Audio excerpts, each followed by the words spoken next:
Hey, good morning, everyone. How are you guys doing this morning? It's good to see you guys, man. We are so excited about this weekend because this weekend we start a brand new series called I Want to Know What Love Is. And we wanted to open up with a love song. It was too easy to cover that. I want to know what love is. So we decided to go with probably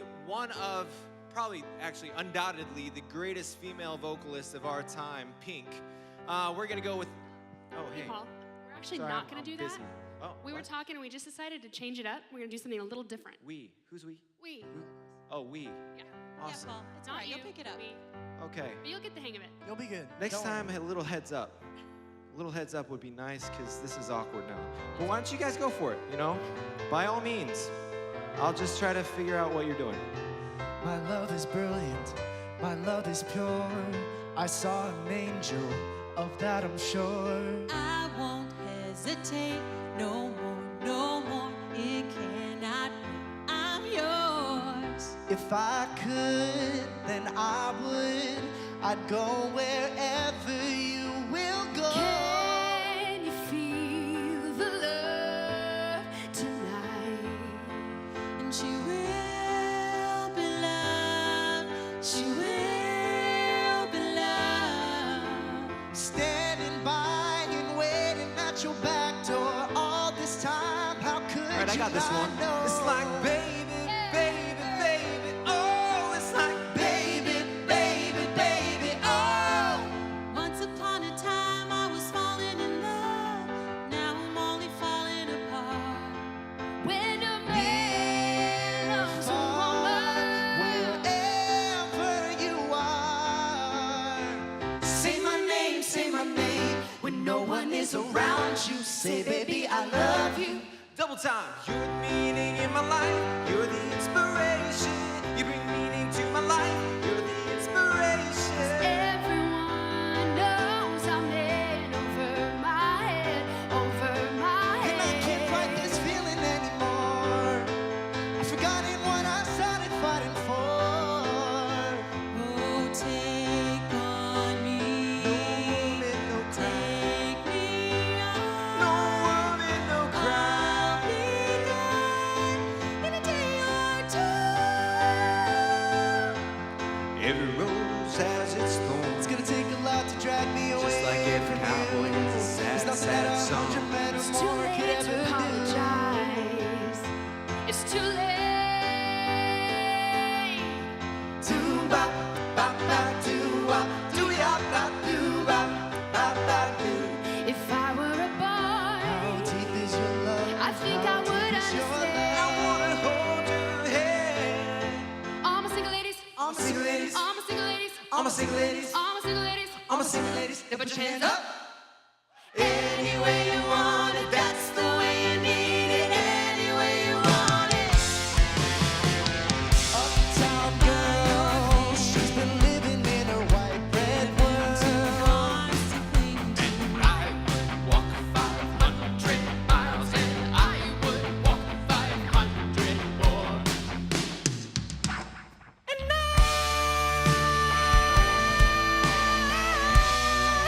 We'll always love you. I don't wanna use my eyes. I don't wanna fall asleep. Oh, come on, I need, oh, I swear what I need at this moment. You mean everything. Come on, I need, oh, I swear what I need at this moment. I would everything. And you can tell everybody that this is your song. It may be quite simple, but now that it's done, it's done.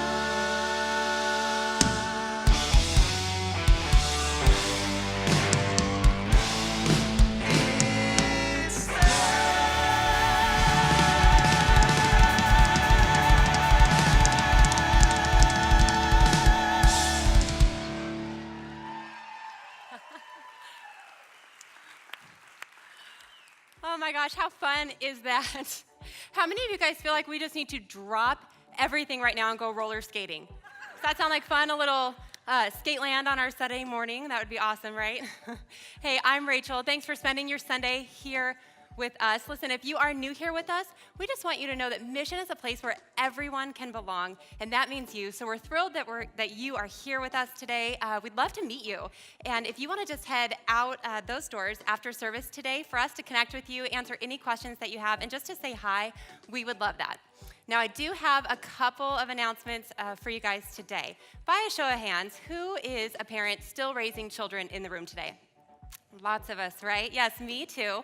I have 3 of my own, and sometimes I feel like I could just use all the help I can get. Well, on Thursday, September 20th, we have an event called Parent Q Live, and we are bringing in nationally recognized experts right here live to Mission to help us just better understand our kids and help them navigate through life and faith. It's going to be amazing. It's a gold mine of information. You're not going to want to miss it.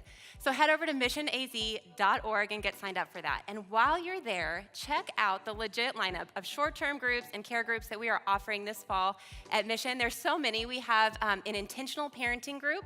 We have Financial Peace University, a men's group, a women's group, divorce care, grief share, so many, too many to list. Head over to missionaz.org or stop by the hub after service today, and they can help you get signed up right there. Well, we've got a great service plan for all of you today, but before we get to that, let's stand up, get to know everyone around you, and tell them your favorite 80s love song.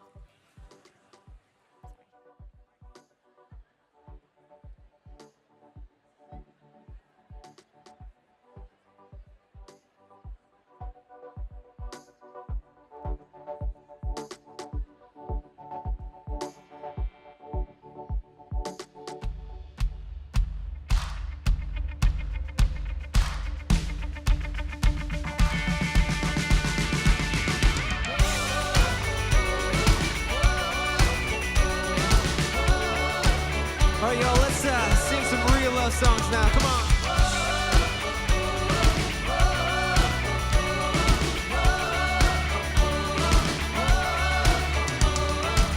You make the darkness run and hide. You bring the broken back to life. Only you can, only you can. You set me free from every chain. You fill my heart with songs of praise. Only you can, only you can. Jesus, you're the only reason that I'm even breathing. I am wide awake.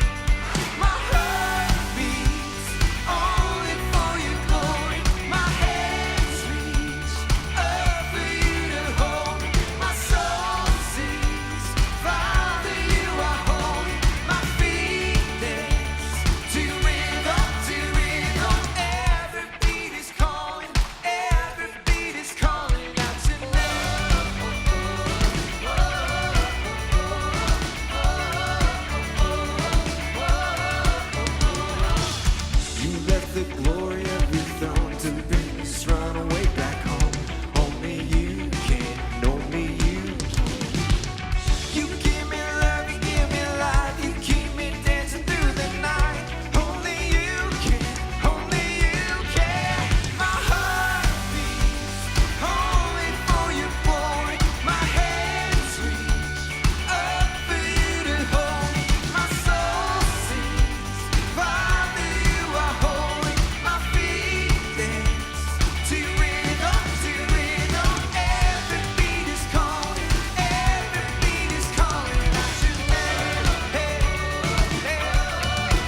Our lives, our hearts, our hands, we're reaching out to see you move again, and we can hardly wait. Come flood this place, we're ready now. It's all about to change. Let your kingdom come, let your will be done. Let your fire fall, let your fire fall. Open the heavens, pour your spirit out on us. Unleash your presence, and Jesus come alive in us. Open the heavens.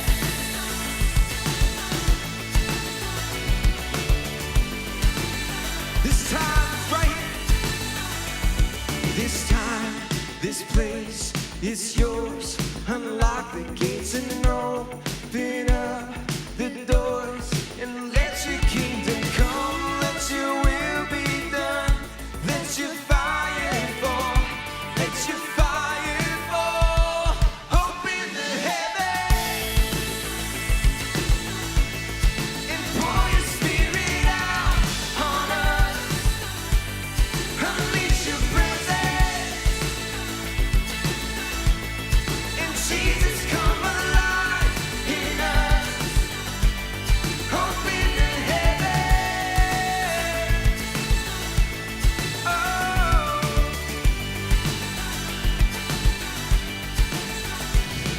And darkness trembles, mountains shake. What was dead now comes awake. Every captive breaking free. Right now, right now, right now. Come on. Darkness trembles, mountains shake. What was dead now comes awake. Every captive breaking free. Right now, right now, right now. Open the heavens and pour your spirit out on us. Unleash your presence, and Jesus come alive in us. Open the heavens, open the heavens,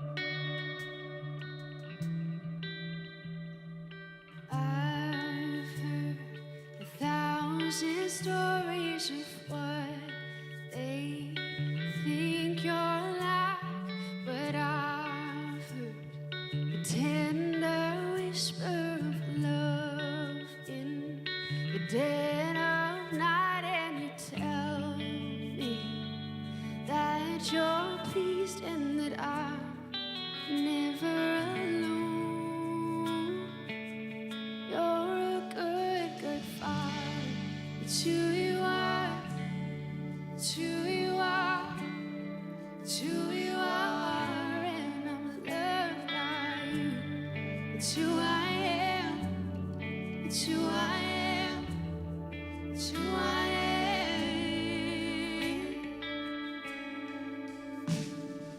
I've seen many searching for answers far and wide,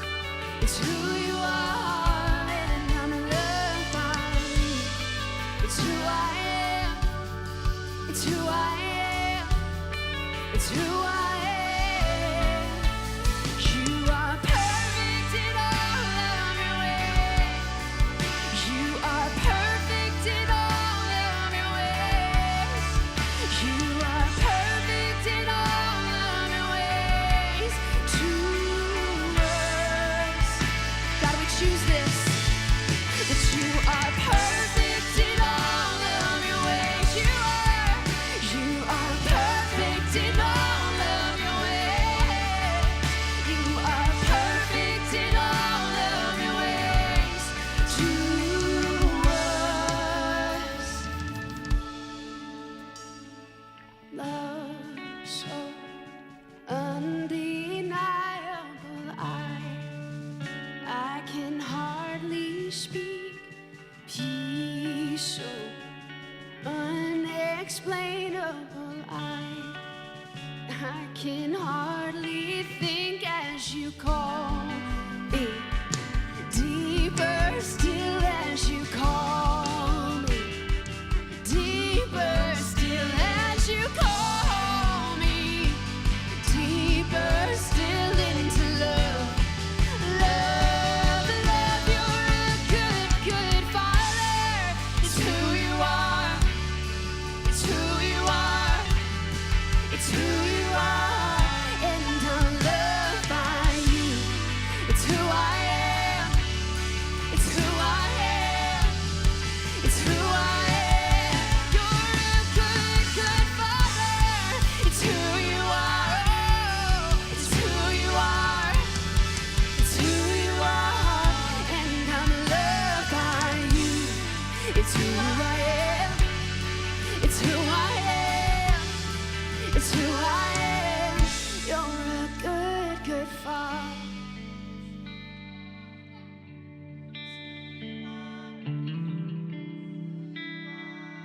And I'm loved by you.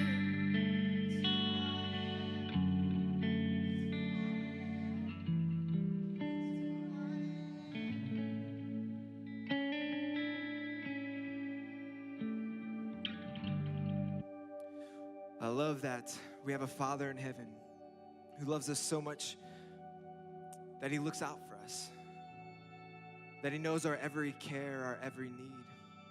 Not just the needs that we know, but the cares and needs that we don't know. The dreams that we haven't dreamt yet. The future that we haven't seen yet, he sees. He sees beauty in you, beauty in me. He sees a freedom that we could have. I love that we serve a God who loves us so much that he would look out for us, look forward for us. He's such a generous God who gives to us. And it's one reason why we love giving back, is because God has given us so much that our only response is to care for those around us, to love those around us. That's why we're for everyone here. And every third Sunday we have this weekend called Love Works. Next weekend is our Love Works weekend.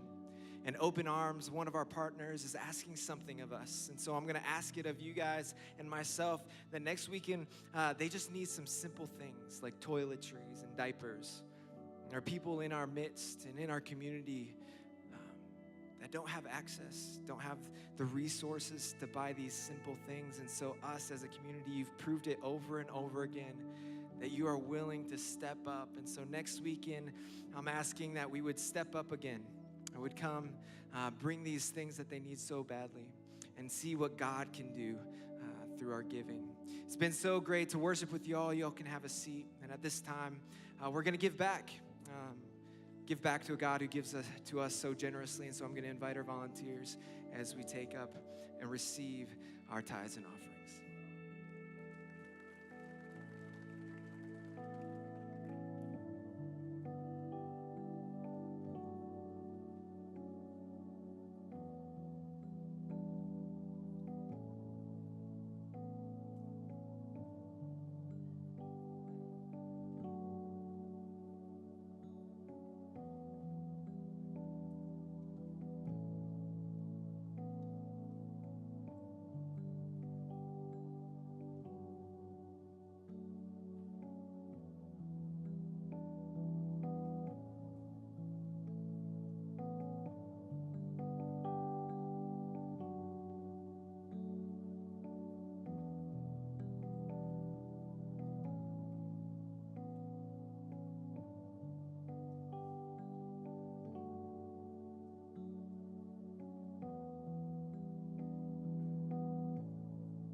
Yeah, I think it's worth clapping for. They just don't make music like that anymore. That's how you know when you're old, when you say things like that. They just don't make music like they used to. There's a lot we can learn from that music, actually. In fact, with that in mind, I want to start this way, with this question. What is love? You know the question, what is love? Come on, you've seen this. You know it. You know the song?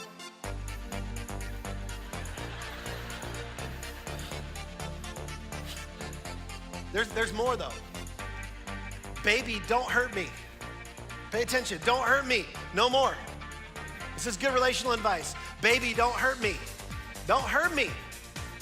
No more. I don't know why you're not fair. I give you my love, but you don't care.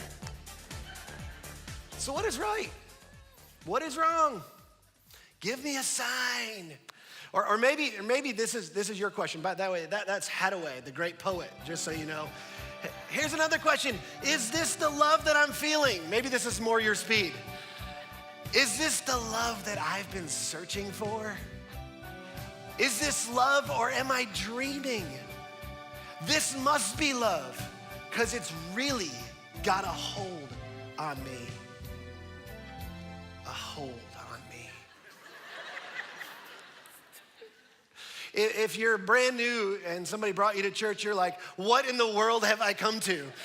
It's not always like this, and I'll just put you at ease. We don't handle snakes at this church, but we do quote Whitesnake at this church. So I just want to be upfront about that. Here's the thing. I'll tell you what's wild is you may not think about this, but media and music and art, they're a reflection of culture. They're a reflection in our culture of the things that are actually in us. What's interesting is nobody got all of these songwriters and movie makers and television show producers. They didn't get them all together and say, hey, let's create some movies, let's create some art, let's make it. And the predominant theme is gonna be about relationships. It's gonna be about love. It's gonna be about this thing. It's gonna be about the fairy tale that we all wanna fall into. Because here's what we know, when we look at the expression is that just came out. Like that's just part of us. It's in us. And it's in us that we all want to know what love is. Don't worry, we're not going to do any more songs. We're done at this point. But we all want to know. We want to know what love is. And some of us, I know some of you guys potentially, and maybe even some of you ladies, like, oh, is this going to be another like ushy-gushy series? It's not going to be. I'll promise you that. But it's going to be really helpful, and we're going to go deep really, really quick. And I'm going to help you understand some things that honestly, everything I'm going to teach you is stuff that's been taught to me. It's not because I'm smart. It's because I learned the hard way. And I want to pass along some things that I learned. But here's the thing, guys, whether you admit it or not, you want more than just a group of buddies. And whether you're married or not, like the group of guys you play poker with, or the group of guys you go hunting with, you go fishing with, I mean, you love hanging out with them. That's not all you want. That's not all you need. And ladies, you love girls' night out, and you love hanging out with the girls and doing whatever it is you do when you guys go hang out. But you love all that, and you love having fun, your girls' night, but you want more than that. You desire more than that. You need more than that. And the thing is the reflection in our culture, and the thing that's come out of us, and the thing that we see predominantly, and sort of the message that we all bought in our culture, is that we all wanted to fall in love and live happily ever after. Now, I'm not saying you're in that place now, and maybe you are in the ever after. Maybe that dream didn't happen for you. Maybe you're going, no, I'm not biting that off. I'm not going to succumb to that. Whatever your thoughts are on that. Most of us remember a moment, or remember the initial feeling.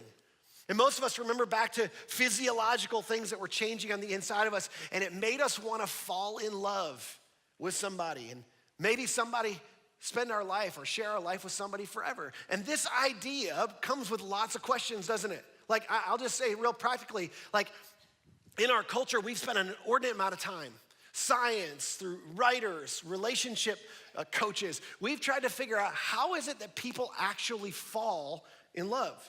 And when they fall in love, like what are we actually falling into, right? Like what do you fall into? And what causes this fall? Like, do you trip on something? And if you trip on something, like, do we know what you trip on? Because if we know what we trip on, we just make people trip on the same thing, and they trip on the same thing over and over again. I'm not talking about tripping on those other things. That's something else. That's a different sermon series for another week. But if you trip on certain things and you can fall into love, then people that fall into love and then fall out of love, can we just help them trip on that thing again and fall back into love?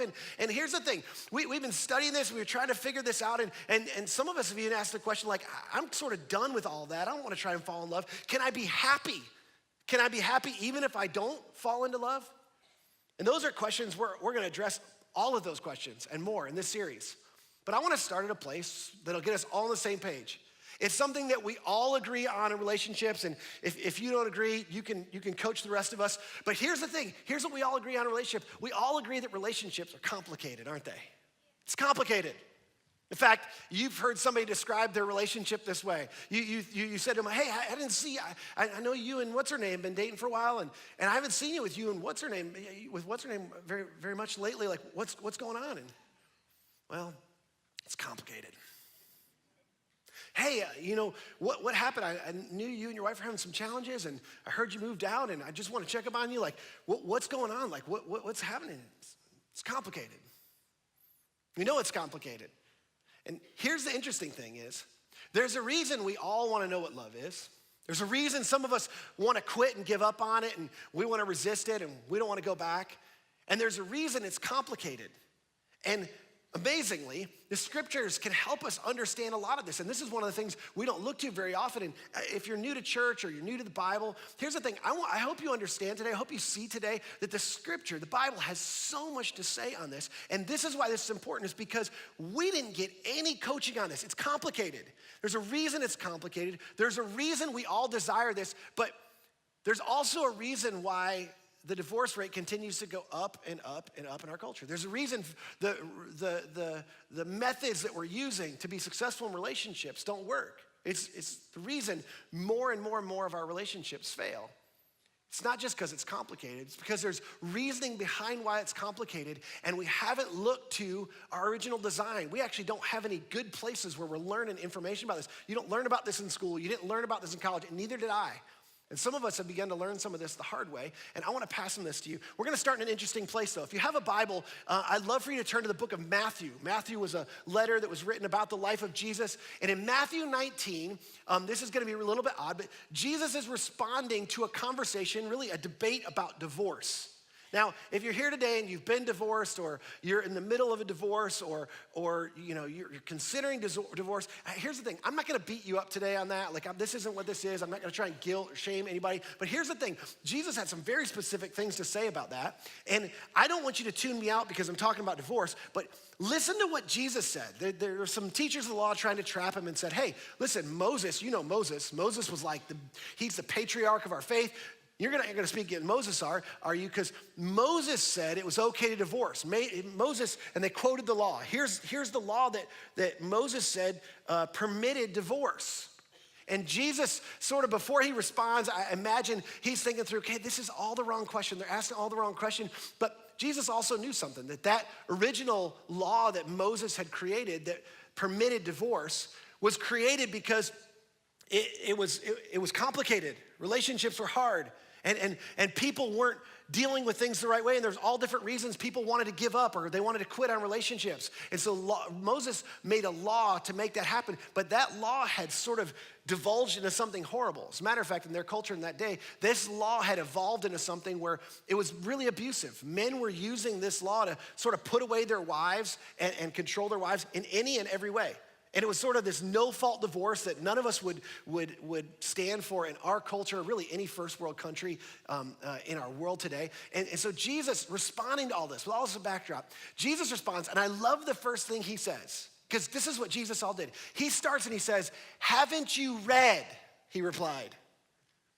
The answer is no, they haven't read. Apparently, they were dealing with the same thing we were. Jesus going, we've given you a manual. We've given you good information. There are answers to your questions in here. Haven't you read? And Jesus is going, I want to point you back to the scriptures. And that's why we're starting with the scriptures today. I'm going to go back to the scriptures. I want you to understand something about your unique design. Haven't you read, he replied, that in the beginning, the Creator made them male and female. He made them male and female. Why the two separate kinds? Why did he create them male and female? The reason he created them male and female is because in the beginning, when man was alone, he said, this is not good. He looked around and everybody else had somebody, and they looked for somebody that could be a companion for man, and he's like, this isn't good. Man shouldn't be alone. So he created woman for man. And this is part of his unique design. And after he created woman, he said this, for this reason, a man will leave his father and his mother, and he'll be united to his wife, and the two will become one flesh. He was actually quoting the second chapter of the book of Genesis, the creation story. And right at the end of the creation story, we're told that God actually created woman and man to become one together. God's original ideal in his design was oneness. Oneness is what God wanted for you and for me. That's how he designed you to be in a relationship with one other person, that you would attach to them. You are hardwired to attach to one other person. It's part of your unique design as a human. Which leads us to the question, okay, if that's true, if that's what's natural, then why are so many people being divorced? Which is why they were asking the question that they were asking. Hey, things don't always go as planned. Things aren't always ideal. So how do we know when we can call it quits? Which is the same question we ask. And Jesus is going, okay, I don't want to answer that question. I want to talk about a better question. I want to talk about what keeps you from calling it quits. See, you were designed to attach to one other person in oneness and intimacy. You were designed for this, and this is what's most fulfilling for you. This is what you're actually wanting and what you're actually desiring. And you're quitting or you're splitting or you're detaching from that person is working against your original design. Yeah, but I'm just not feeling it anymore. I'm not sure I'm in love with them anymore. And that's because, in our culture, we define love more by attraction than we do attachment. This is so important. This is an important distinction. All of our cultural messages, all of the songs, all the movies, all of that points to what attracts us, not what bonds us. See, bonding, attachment, connection and oneness is what you were created for. It's what you were designed for. Not just to be attracted to somebody. Now, here's what's important. Attraction's important. Attraction's what draws two people toward each other. It's sort of this fuel in relationships, and it's powerful, but it isn't strong enough to hold two people together, and it wasn't meant to. Here's what's also interesting. We know a ton about attraction. Some of you may know this. Some of you may be psychology majors, and I'll just say this. I'm gonna talk a little bit about science in this message, in this series, and if you're bothered by that or you don't like science, here's the thing. I think oftentimes we try to split theology and science all the time. We try to split the Bible and the teachings of religion and science. Science, for me, you know what science does? It actually explains the things that the Bible's already told us. And science actually is really helpful when it comes to relationships. You know, the science of attraction, we know that there's 3 specific chemicals that cause us to be attracted to somebody else. There's 3 chemicals that when these chemicals are released in our body, we feel attraction to somebody else. The first one's dopamine. It's our happiness one. You can get dopamine in a relationship by happy thoughts of somebody, but dopamine comes when you like somebody likes your Facebook page and you get a notification, or your Instagram feed. You know, it's those things that make you happy, that make you feel affirmed. And this is, some of you know, this is incredibly addicting. It's as addicting as cocaine is. When things make you feel happy, you want more of that. That's why in the beginning of a relationship, it's so exciting. But on top of the dopamine, there's serotonin. Serotonin's in your body, and it's a chemical that's released that makes you feel thrilled. You feel this thrill. It's why when you were driving away from your first date, and it was the date with the person you really thought, like, they might be the one. Like, they might be my forever someone. This might be my ride or die. Might be my person. Like, you had those butterflies in your stomach. That's it. That was actually serotonin. That wasn't like some magical thing that happened. Like, that was a chemical being released in your body. And then this last one, norepinephrine. Most of you probably never heard of norepinephrine. Norepinephrine's that thing that makes you restless. After you got home from the first date and you laid awake in bed and you couldn't fall asleep, you just kept thinking about her, or you kept thinking about him, that's a chemical in your body. It's not because you were hypnotized by somebody. It's not because she was mesmerizing or he was mesmerizing. It's a chemical in your body that made you restless because you were thinking about the happiness and you were thinking about the thrill. Now, this is why this is important.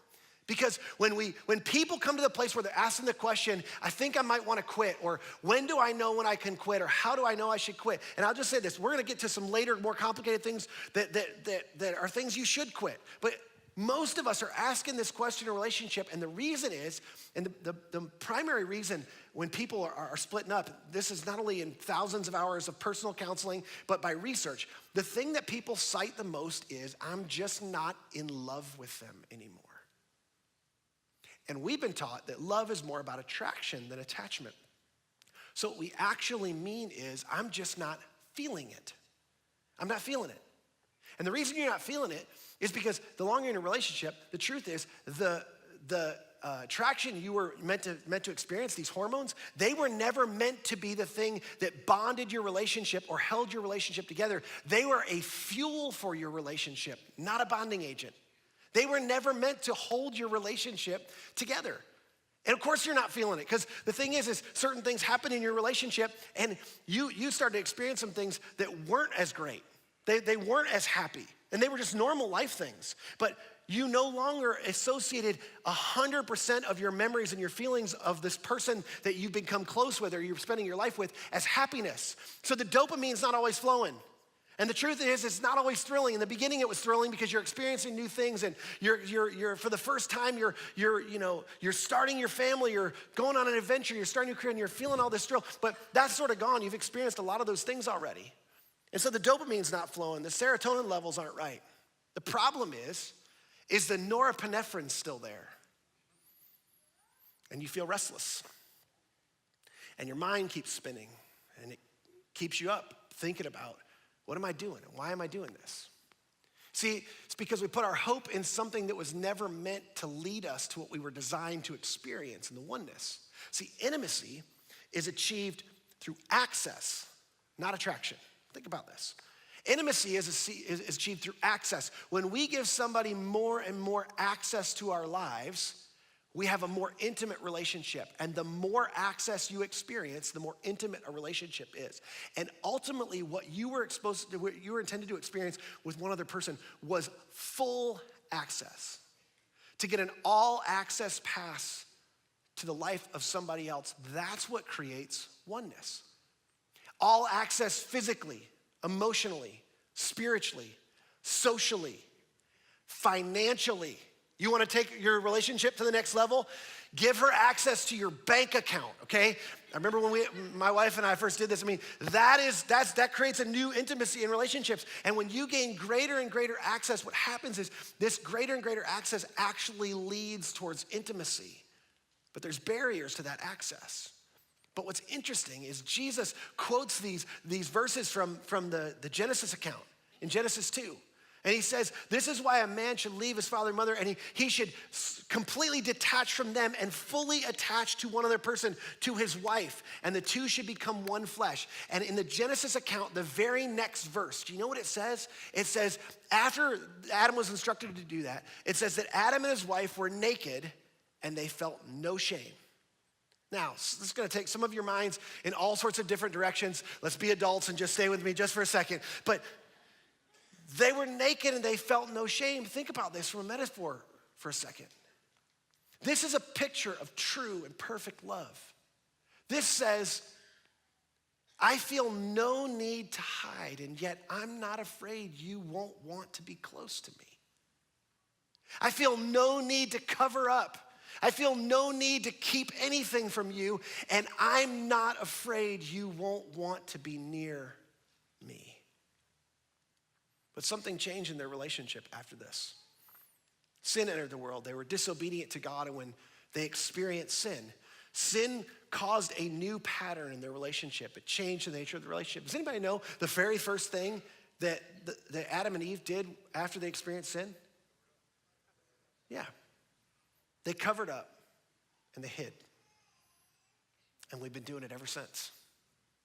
You see, the Bible teaches that when you were born into sin. You were not only born with the design for oneness and the desire to connect and fully attach to another person. you were also born into sin, which impaired your ability to do so. And it causes you to cover up and hide, not just from God, but from other people. Now, if you're new to church, like we're throwing around this word sin, and you're like, okay, this is sort of heavy. This is a big word. What do you actually mean by this? I'll give you a very simple definition. Here's what I think sin is. Sin is anything that contributes to life being less than what God designed for you to experience. Anything that causes life to be less than, whether you do it or somebody else does it, anything that causes you to experience less than what God designed for you to experience is sin. Sin causes us to cover up and hide. Sin restricts our access, causes us to restrict access from other people, limiting our intimacy. The reason that is because along with sin comes guilt and shame. And when we experience guilt and shame, we sort of take on this mentality that we don't want other people to see us for who we really are. Because we're afraid if they see us for who we really are and what's really going on the inside, they won't want to be near us. They won't want us. In fact, they'll want to move away from us. Truth is that's why early on in relationships, and you didn't sit down and think about this. Nobody had to teach you this, but early on in relationships, it's why you put your best foot forward, right?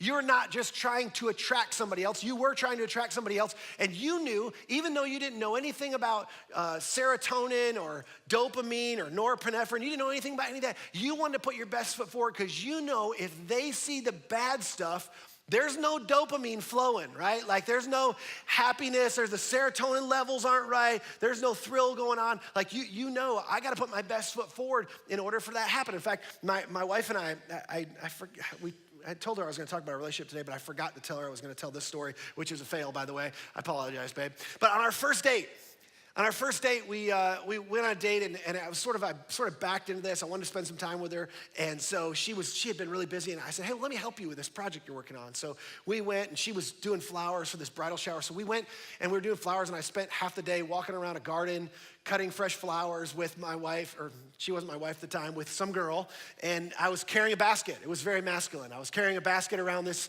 garden, and she's cutting flowers, put them in, and afterwards I thought, you know what, here's what we're gonna do. I'm gonna take her out for lunch.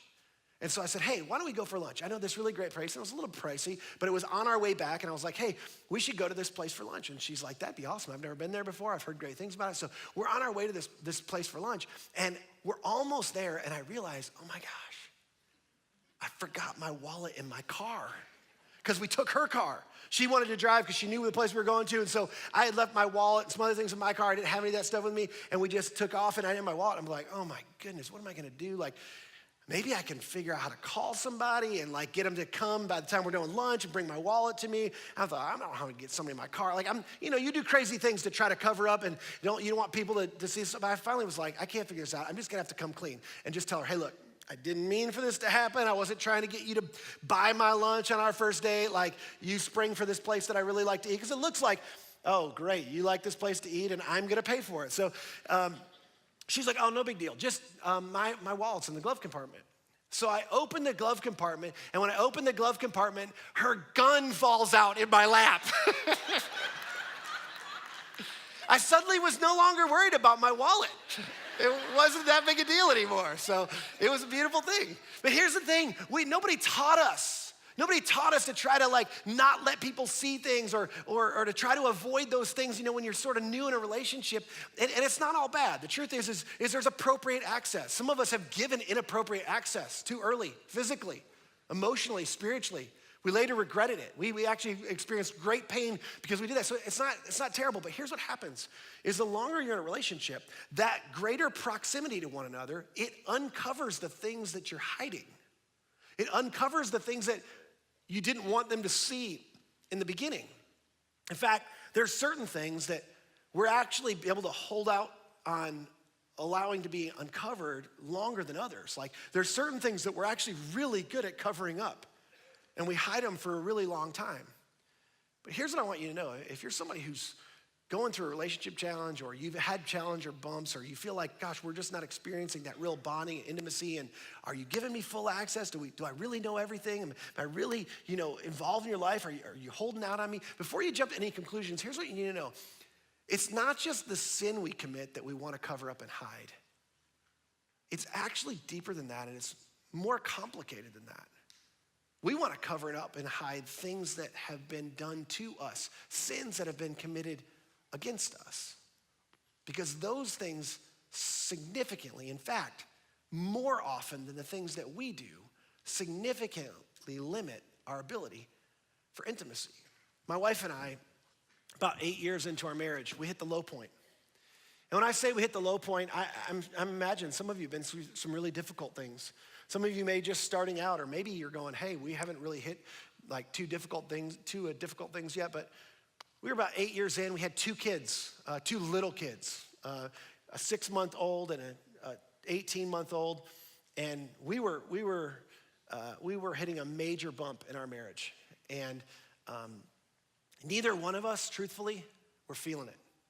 I was struggling because I felt like our relationship was going like this and we were on a good trajectory. And then all of a sudden at one point I felt like okay, you're sort of like holding out on me. Like I can't get any closer to you than this. Like you're sort of holding me at arm's length, and you're not just holding me at arm's length. You like hold everybody at arm's length. Like what's the deal? Like why can't I get any closer to you? And I felt like I kept bumping into this imaginary wall, and while our relationship with greater and greater access was moving towards oneness, because you're not one when you get married. Like walking down an aisle and making some commitments to other doesn't create oneness. It's a pursuit. And the more access you give, the greater and greater the access, the more oneness happens and is created in your relationship. And I just felt like I've hit a wall, and I thought, I want more than this. Like this isn't what I signed up for. And so I remember putting on the full court press and like going, hey, what's going on? Or maybe we should go talk to somebody, and what's the deal? And this doesn't seem like healthy. It doesn't seem right. And the truth was, is she was doing her own processing. I didn't know, but she's an internal processor, and she was doing her own processing. And I was really stressing her out, and more I was pushing. And one night we had the conversation. And the truth is we both uncovered lots of things, and it was difficult. In fact, we uncovered things and we said things that would make things more messy before they got better. We said things like, because of X, Y, and Z, I just don't know how much longer I can do this. This isn't what I signed up for. I'm just not attracted to you anymore.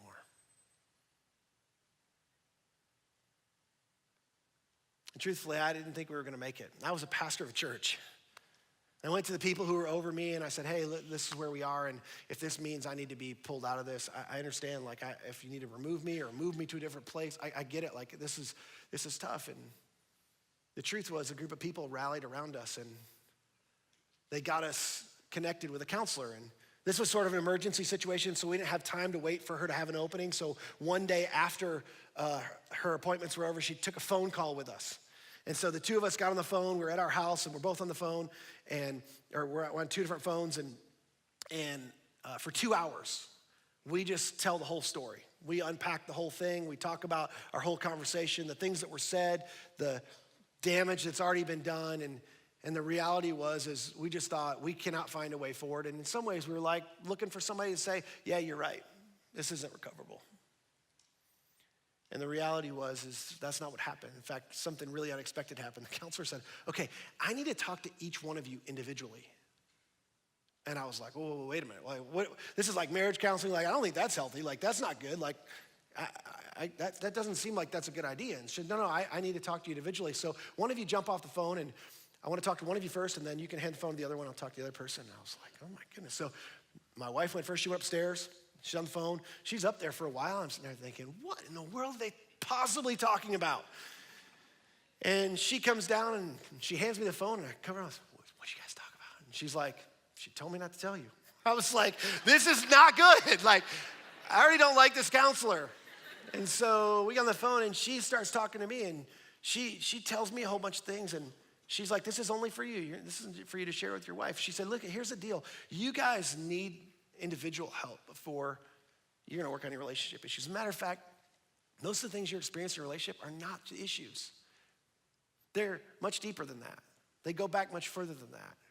You have individual things that if you can solve the roots of some of these issues, all these things up at the surface, they're gonna take care of themselves.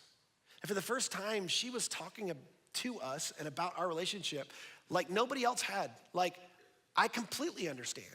She began to talk about something and introduce an idea to us that some of you have heard about. It's called the science of attachment, or another way to talk about it is attachment theory. And here's what attachment theory says. Attachment theory says that our relational behaviors in adulthood are directly connected to an imprint we received in childhood. And nobody had ever talked to me about this before. But she said, look, here's what you need to know. And predominantly in the first 6 years of your life, you were given an imprint that has shaped, it impacts, and it in fact regulates all of your adult relationships. Now, I've just lost some of you because some of you, your kids are just past 6 years and you thought, thank you so much. This would have been helpful like 6 years ago. You haven't screwed them up for life. It's okay. We're actually going to talk about that later in the series. But here's the thing. Think about this. In the first 6 years of your life, the environment you grew up in, the things that were done to you, the way you were cared for, your first primary attachment relationships are the biggest factor in your marriage relationship. The way you attach, your ability to attach, was programmed in you at an early age, and I know it's not fair. And most of us want to dismiss it. I'll just tell you, I wanted to dismiss it. I thought, I had a normal childhood. My childhood was good. You know why I thought my childhood was normal? It's because it's all I knew. Your childhood's normal to you because it's all you knew. We all think it's normal. And then when you start to talk about it out loud to somebody who actually knows what is normal or what should be natural or what you really needed, you begin to realize, oh no, there's some things that are affecting my relationship. See, some of us, we don't have the ability to give access to receive love. We hold people at arm's length because of things, not that we did, but things that were done to us. You experience some difficult things in your life, and it makes it difficult for you to actually love somebody enough to let them in and give them full access to certain areas of your life.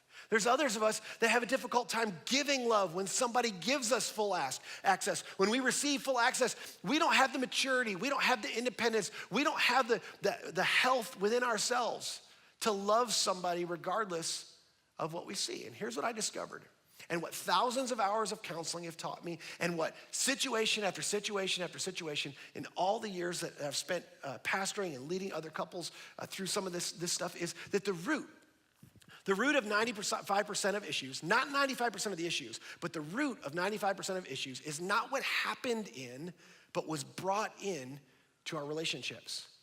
The root of 95% of the issues are not what happened in, but what was brought into our relationships. I don't know how to illustrate this a better way. I stole this from a friend of mine, so I'm gonna use this with permission. But I have to introduce you to a couple people to help you realize. This is Mr. and Mrs. Mugg, okay? Can everybody say hi, Mr. and Mrs. Mugg? You weren't that enthused about that. Okay, we'll work on that in just a second. Mr. and Mrs. Mugg, they met each other somewhere after college. And of course, they saw each other, and Mr. Mugg's like, woo, I mean, look at her. Look at that shade of pink. I mean, it's like, woo, she's so cute. And she looks at him and she's like, wow, they were attracted to different things in each other.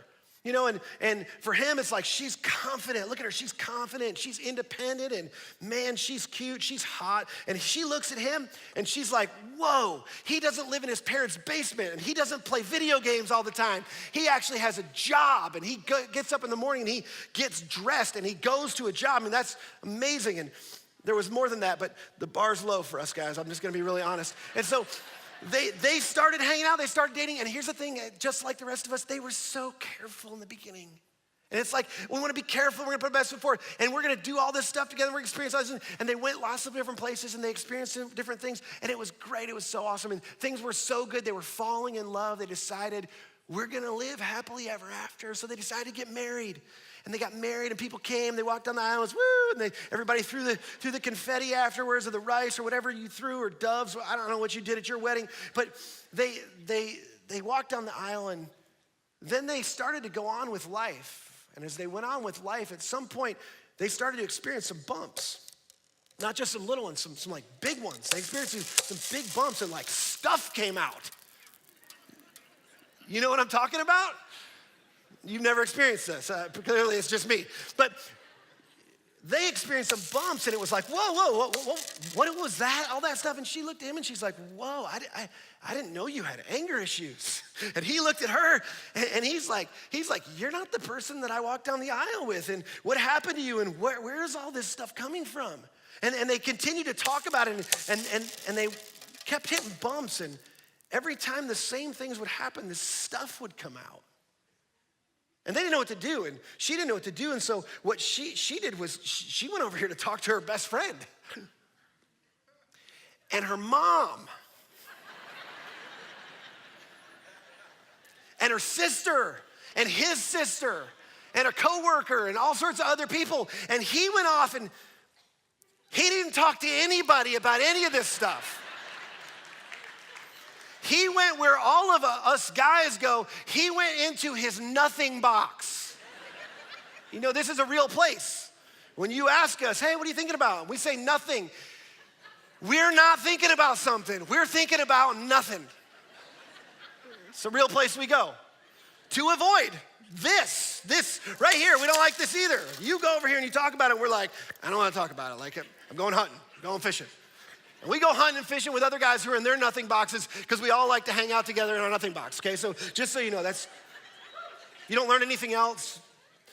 That's an important lesson to learn. Okay, so here's the thing. This is actually going somewhere. So they process in different ways, and they both come to the same conclusion.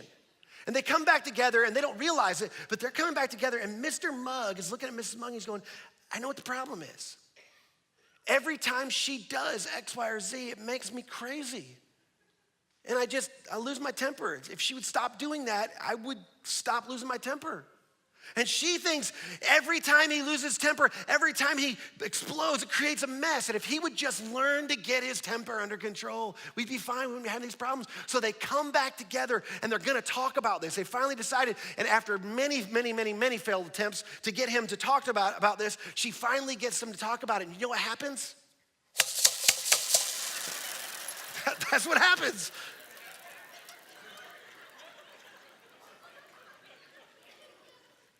But what they don't realize is the reason the stuff that came out of Mr. Mugg came out of Mr. Mugg is because that's what was in there. Nobody wrote that down. We'll try that again. The reason the pink stuff comes out of Mrs. Mugg when they hit bumps, when they bump into each other, when they have conflict, is not because of the conflict. It's because that's what was in there, and it was in there before they ever met. And the stuff that was in Mr. Mugg was in there before they ever met. And nobody ever taught him to deal with the stuff that was already in there. Nobody taught us to deal with the stuff that was in there. What I began to realize in the next few months, after tremendous despair and hopelessness, wondering if I was gonna have to change careers, change the whole course of my life, wondering what it was like to be a single dad and a divorced dad, maybe have my kids have a stepmom or a stepdad, and you think through all those things. I began to realize that what was happening in our relationship were triggers for what we had brought into the relationship. What happened was a result of what we brought in. This was so huge for us. It changed our perspective. It relieved the tension. It gave us hope for the future. We discovered that the reality is that we could actually be okay, and it didn't have anything to do with us relating better to one another. But it was gonna take some courage for us to go back before we went forward. Here's what Jen and I discovered. Here's the thing, for those of you, you're not church people or you're skeptical about the Bible. Jen and I discovered, this is true, we discovered Jesus was right. Listen to this. This is extraordinary relational advice. God created you male and female because it wasn't good for you to be alone. Now, I'm gonna talk in a couple of weeks. If you're somebody who's going, hey, I'm perfectly happy being single, I feel like God's called me that, we're gonna talk about that in a few weeks. But God created you with the capacity and the ability to be one, to be fully attached to another person, and not to rely on hormones to hold your relationship together. For this reason, a man will leave his father and mother, and he'll be united to his wife, and the two will become one flesh. I had read this verse 1,000 times, and I didn't realize the essence of what this meant. Oftentimes, if you've been in church world for a long, we've reduced this to the idea of leaving and cleaving, that we're to leave and cleave. And in many circles, this has been reduced. I've heard this over and over. This ends up being about a meddling mother-in-law, or talking, getting, you haven't cut off the ties with your parents, or daddy's still footing the bills, or whatever. We've reduced it to that. I don't think that's what Jesus was talking about. I think Jesus was saying there are certain things you have to leave behind. This is not to vilify your parents. There are certain things you have to leave behind from your childhood family in order to cleave and attach to somebody in an adult relationship in the new family God's gonna form and create. You actually have to leave in order to cleave. It's not you do these simultaneously. You have to leave certain things. Some of you are going, I've been trying to leave that behind. I've been trying to forget about that. No, that's not leaving it. You have to actually go back and detach from those things in order to attach to something else. And here's the problem. Because nobody taught us this, and because most of us don't take the time, or most of us don't think we need to, what happens is we get into a relationship and we aren't actually able to attach. We don't cleave, so what we do is we leave. We get it backwards, and we leave the wrong thing. And we leave the relationship because we weren't able to cleave in it, instead of leaving the stuff behind from our childhood. And when we leave, we go to somebody else to try to cleave to that person. And the truth is we can't attach to them either, so we leave that relationship. And some of us have done it 2 and 3 and 4 times. I don't make light of that. It's just, who's gonna help you with that? Who's gonna talk to you about that? That's the nature of this series. And it sounds really complicated, and it sounds like, oh my gosh, it's gonna be a mess, it's gonna be terrible. It's actually one of the most freeing things. Do you know what was so helpful about those early conversations, as awful as they were, is that we began to discover the truth. And the truth is what sets you free. The truth about our relationship, the truth about our past, the truth about the fact that our parents weren't perfect, and we're not gonna vilify our parents, but they were doing the best they could. They weren't given all the tools that they needed. And so we realized that the most important thing for us is first to look into ourselves. I remember when we first get in counseling, I thought, I need somebody who will fix my wife. I know that sounds terrible, but that's how I felt. Some of you feel that way. If somebody would just fix my spouse, everything would be okay. And the thing I discovered is that I was not a healthy man and could not lead my wife in a healthy way. And she wasn't in a healthy place in her relationship either. And the first step was for us to become aware of what was really going on in us. Do you know that all of your difficult relational problems, the failed relationships you've had, or the relational challenges you currently have, do you know they all have the same thing, just one thing in common? Do you know what it is? You. And the stuff that's inside of you. And you can't leave behind what you brought into your relationship if you're not aware of it. So over the next few weeks, I wanna help you figure it out. There's a couple that taught us most of what we know. They live in California, they wrote a book. We eventually reached out to them. They came to Atlanta, we met with them. We've done seminars with them. My wife and I have led people through lots of this material over the years, lots of different people. And this is the first time I've done a series on it. It's sort of been like 8 years in the making. But I wanna teach you over the next few weeks the most powerful principles in this. And the truth is even if you don't ever go see a counselor, which some of you may decide to, or you might need to, but even if you don't ever do that, I'm gonna teach you some things that will help you to have the awareness of what's actually going on in your relationship. They created a really healthy assessment. They wrote a book called How We Love. I'm gonna tell you more about that in the coming weeks. You don't need to go get that. You can if you want to. But if you go to our website, missionaz.org, on the website, there's a quiz. And you can take this online quiz. It's free. It's a love style quiz. You take this quiz for free. And then what I want you to do is it's gonna give you sort of your love style. It's sort of how you were programmed or you were wired to love other people. And the truth is I want you to read it and process it and discover it on your own. And then if you're not in the midst of some real relational difficulty in your relationship right now, you should talk to somebody, maybe your spouse, about it. If you're in the midst of some volatility, wait till week 3. Week 3, I'm gonna unpack all of these things. But here's what this tool isn't. This isn't an excuse. It's not for you to go, hey, look, this is what happened to me, and so I'm broken and I'm not ever gonna be what you want me to be. That's not what this is. And this is not something to use against somebody. This is something for you to discover what's going on inside of you, so you can experience the healing and the wholeness you need, because you can't experience oneness until you move towards wholeness.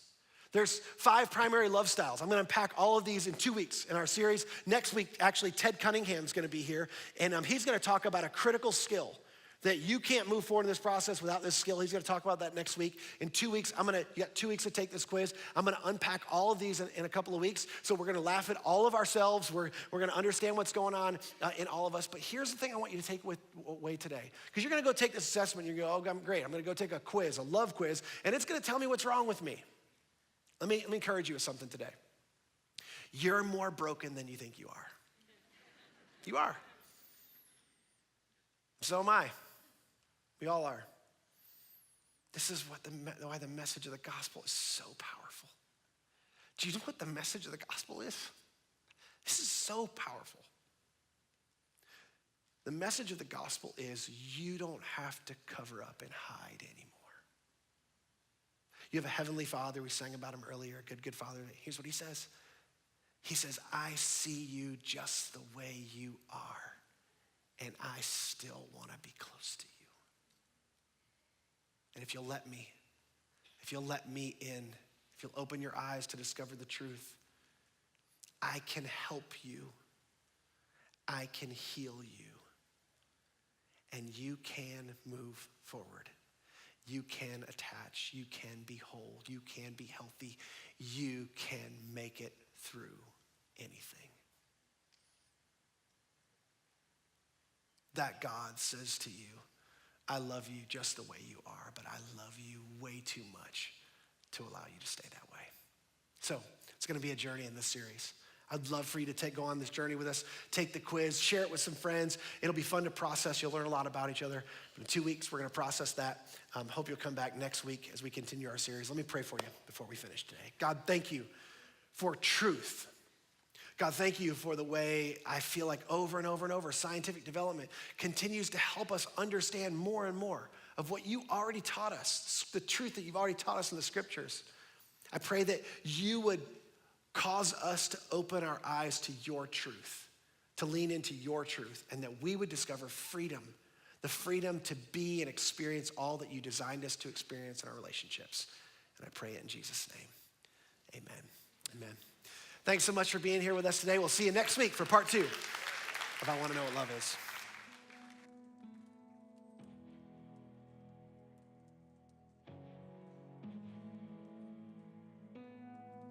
I searched the earth.